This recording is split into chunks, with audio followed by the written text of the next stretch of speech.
I was very close to William and Harry as I was to their father, and I found this very sad because they were a very close family. And some of the things he's saying, as I've said before, I can't say it's not true. I certainly don't know that, but some of the things he's saying are shocking because there is some things that you just, even when there's fallout, you just don't bring up. And I don't quite understand what's going on. I don't know what he's trying to get across. They're obviously upset. They want to get their views, their truths across, and that's what's really difficult. And for me, listening to this, knowing how close they were, it's very sad. And I hate to say it, but I am glad that the Queen's not around to hear and see all this, because I think it would hurt. I think it would really hurt the Queen, because she was somebody that was all about family and that thing of never explain, never complain, and just getting on with the duty of being a royal. And sadly, that's not what's happening, because we're discussing this family fallout.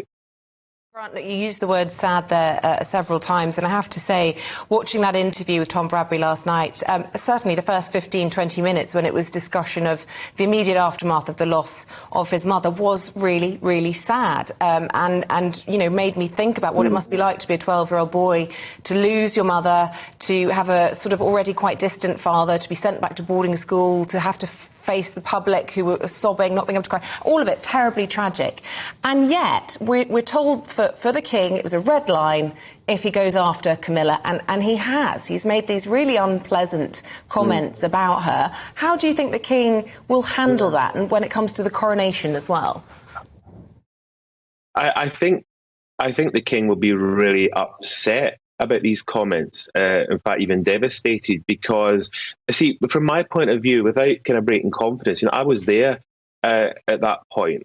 I was there for several years, and certainly around the time of the wedding, I was lucky enough to be a guest, and I was around just before the wedding and obviously after, and I was unaware of any of these feelings. I mean, it doesn't mean to say I'm around, even as a butler, you're not around all the time, so it's possible they had these feelings or discussions, but I was never aware of it. If anything, they were close. I mean, actually at the wedding, William and Harry arranged for as the car drove off from Windsor Castle, they chased after it. I remember it. We all thought how wonderful it was. So that's why it's slightly confusing that suddenly he's decided to kind of speak out like this. And it will be helpful. The thing about the King is I'm sure both of you know, I'm sure you've both met him.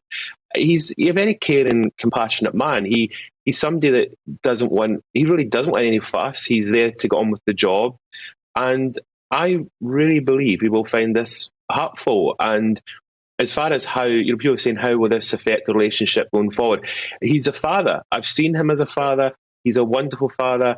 Going forward, I don't know. I don't know how this is going to work out. I don't know how this is going to play out. I don't know if it's going to damage the relationship.